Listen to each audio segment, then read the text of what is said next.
भारतीय reserve bank की ओर से पेटीएम पेमेंट्स बैंक लिमिटेड पर जो बड़ी कार्रवाई की गई है, इस कार्रवाई के तहत पेटीएम पेमेंट्स बैंक की ज़्यादातर सर्विसेज पर रोक लग गई है। वैसे तो आरबीआई का फैसला 29 फरवरी के बाद लागू होगा, लेकिन इससे अब करोड़ों पेटीएम यूजर्स के मन में कई तरह के सवाल चलने लगे हैं। पेटीएम ऐप के एक सामान्य यूजर को भी इस फैसले से बेचैनी है।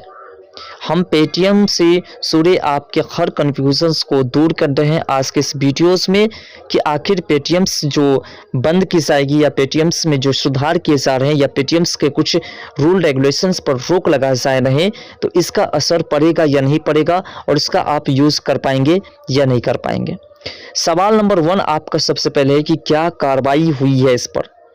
दरअसल बात है कि रिजर्व बैंक ने पेटीएम पेमेंट्स बैंक लिमिटेड को किसी भी ग्राहक खाते और प्रीपेड वॉलेट और फास्टैग में 29 फरवरी 2024 के बाद डिपॉजिट या टॉप अप स्वीकार नहीं करने का निर्देश दिया है।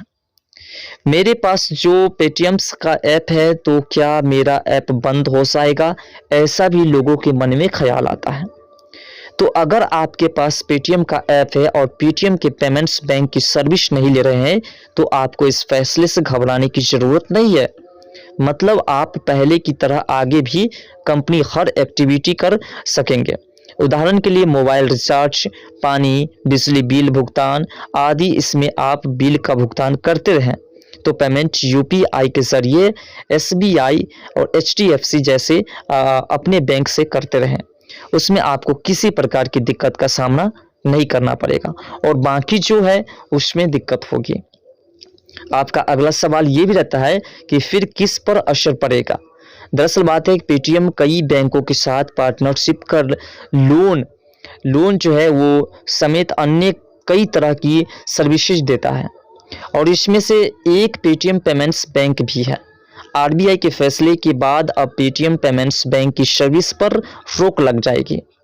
यह रोक 29 फरवरी के बाद प्रभावित होगा। मतलब आप पेटीएम पेमेंट्स बैंक में जमा पैसे से किसी तरह के बिल का भुगतान करना चाहेंगे तो मुमकिन नहीं होगा, यानी कि आप उस पैसे का किसी भी तरीके से इस्तेमाल नहीं कर पाएंगे जो पैसे आपके पेटीएम पोस्ट पेमेंट बैंक के अंदर है। साथ साथ आपके मन में जो सवाल उठते हैं कि नेशनल कॉमन मोबिलिटी कार्ड और कार्ड का जो काम है उसका क्या होगा। तो देखिए, पेटीएम के ऑफिशियल एक्स हैंडल से बताया गया है कि फिलहाल आपका जो एनसीएमसी कार्ड एक्टिव रहेगा और कंपनी ने कहा आप इसमें मौजूद बैलेंस राशि का उपयोग करते रहेंगे, इसकी कोई दिक्कत नहीं होगी। आपके साथ साथ आपके मन में ये भी ख्याल आते हैं कि पीओएस और साउंड बॉक्स सर्विस पर क्या असर पड़ेगा। तो आपकी पेटीएम पीओएस यानी कि पॉइंट्स ऑफ सेल और साउंड बॉक्स सेवाओं पर किसी तरह का प्रभाव नहीं पड़ेगा। पेटीएम ने कहा कि हम नए ऑफलाइन से जो मर्चेंट को आगे भी जोड़ने में सक्षम रहेंगे। बता दें कि दुकानदार या व्यापारी वर्ग इस डिवाइस का इस्तेमाल करते रहेंगे, इस पर कोई दिक्कत नहीं होगा। जैसे कि आपने देखा होगा कि घर जो दुकान वगैरह पे हम पेमेंट्स मारते हैं और उस पर एक साउंड बॉक्स बोलता है, तो उस पर कोई असर नहीं पड़ेगा। आपके मन में ये भी ख्याल आता होगा कि क्या मर्चेंट पेमेंटियम से भुगतान ले सकेंगे। तो वे मर्चेंट जो पेटीएम पेमेंट्स बैंक खाते में पैसे रिसीव करते हैं, वे पेमेंट्स एक्सेप्ट नहीं करे जाएंगे, उस पैसे को एक्सेप्ट किसी भी तरीके से नहीं की जाएगी। लेकिन आरबीआई के फैसले की वजह से इन खाते में नए क्रेडिट की अनुमति भी नहीं होगी, यानी कि जो नए पेमेंट्स होंगे उसका भी जो अनुमति नहीं दिया जाएगा। अब आपके मन में एक और सवाल उठते होंगे, क्योंकि गाड़ी जिसके पास 4 चक्का वो फास्टैग जरूर लगाते हैं, तो ये भी ख्याल आता होगा कि पेटीएम फास्टैग का क्या होगा। तो आप अपने मौजूदा पेटीएम फास्टैग बैलेंस का उपयोग जारी रख सकते हैं, लेकिन 29 फरवरी के बाद यह निष्क्रिय हो जाएगा। पेटीएम फास्टैग यूजर्स को एक नया टैग खरीदना चाहिए, क्योंकि इस टैग का आप इस्तेमाल नहीं कर पाएंगे। साथ साथ आपके मन में यह भी ख्याल आता होगा कि लोन का क्या होगा जो पेटीएम पोस्ट पेमेंट बैंक से लिए हुए हैं। तो पेटीएम से लोन लेने वाले को अपना पेमेंट जारी रखना होगा, क्योंकि ये लोन तीसरे पक्ष के लेंडर्स द्वारा दिए गए हैं। किस्त चुकाने में चूक या किसी भी देरी से उनके क्रेडिट स्कोर पर असर पड़ेगा, वही लोन चुकाने के लिए बैंक की ओर से कॉल या मैसेज आ सकता है, यानी कि उस पर कोई आपको दिक्कत नहीं होगा। अब ये भी ख्याल आते होंगे कि अब पेटीएम क्या करेगी।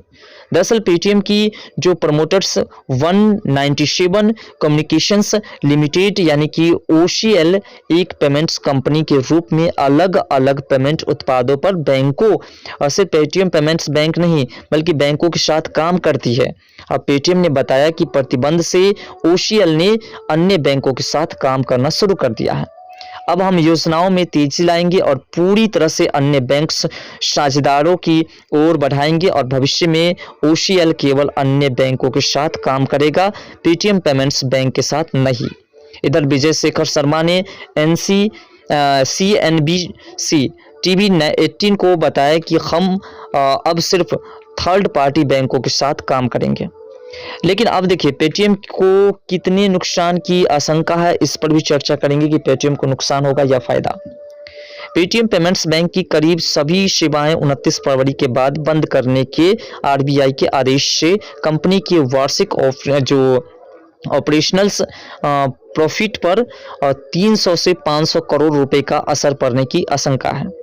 पेटीएम ने शेयर बाजार को दी जानकारी में बताया, इस कदम से कंपनी की वार्षिक टैक्स पूर्व आय पर 300 से 500 करोड़ रुपए का असर पड़ने की आशंका है। हालांकि कंपनी को उम्मीद है कि वह अपनी मुनाफे में सुधार के पथ पर आगे बढ़ती रहेगी और वह उसे किसी भी तरीके से रोकने की कोशिश करेंगे। लेकिन शेयर में 20% की गिरावट तो जरूर आएगी, क्योंकि केंद्रीय रिजर्व बैंक के एक्शंस के बाद पेटीएम के शेयर में 20% तक की गिरावट आई और BSE पर जो शेयर 20% का गिरावट के साथ 608.80 रुपए का पहुंच गए और ANS पर 19.99% गिर करके 609 रुपए पर है। कंपनी का बाजार पूंजीकरण जो है, बाजार की जो एक मैक भी है उसकी जो है 9 करोड़ 64 लाख जो है, मतलब कि ऐसे हम इसकी तुलना करें तो 9,646.31 करोड़ रुपए घट करके जो है 38,663 रुपए 69 हो गए हैं करोड़ में।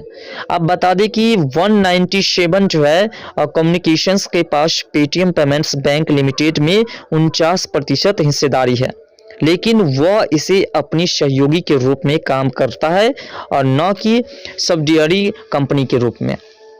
अब देखिए जो पेटीएम को बंद करने की RBI की तरफ से गाइडलाइंस जारी की गई है और इसके कारण जो है पेटीएम को बहुत बड़ा नुकसान होगा, क्योंकि पेटीएम जो है एक बहुत बड़ी कंपनी थी और पेटीएम को जिस प्रकार से रोक लगाई गई है 29 फरवरी के बाद, जब पेटीएम की तरफ से किसी प्रकार की कोई जो है भुगतान न ली जाएगी और न दी जाएगी तो ऐसी सेवाएं जो है, इस सेवाएं के तहत जो है लोगों को काफ़ी दिक्कतों का सामना करना पड़ेगा, खासकर जो 4 चक्का चलाने वाले हैं, क्योंकि 4 चक्का वाले जो पेटीएम फास्टैग लगाए हुए थे उसका फास्टैग में जो पैसे होंगे वो पैसे 29 फरवरी के बाद बर्बाद हो जाएंगे और साथ साथ जो फास्टैग है वो उसको बदलना पड़ेगा। साथ साथ वो पेटीएम पोस्ट पेमेंट बैंक में जिसके ज़्यादा पैसे हैं वो पैसे भी बर्बाद हो जाएंगे, क्योंकि अगर वो पैसे 29 फरवरी से पहले इस्तेमाल नहीं करते हैं तो उस पैसे का कोई वैल्यू नहीं रहेगा, वो पैसा पूरी तरह से इन्वेस्ट हो जाएगा। साथ साथ जो भी यूजर्स हैं जो अच्छे तरीके से पेटीएम पोस्ट पेमेंट बैंक का इस्तेमाल करते थे उनके ऊपर खास तौर पर काफ़ी असर पड़ने वाला है। फिलहाल पेटीएम जो है वो अपनी पूरी सेवाएं को बंद नहीं कर रहे हैं, कुछ सेवाएं उसकी जारी रहेंगे। अब देखने वाली बात है जो पेटीएम अन्य बैंकों से जो है मिलावट कर रही है, उन अन्य बैंकों के साथ पार्टनरशिप करने की कोशिश में लगी हुई है, तो क्या ये सफल होता है या नहीं और इसका क्या असर लोगों पर पड़ रही है, अपना राय कमेंट सेक्शन में जरूर दीजिएगा।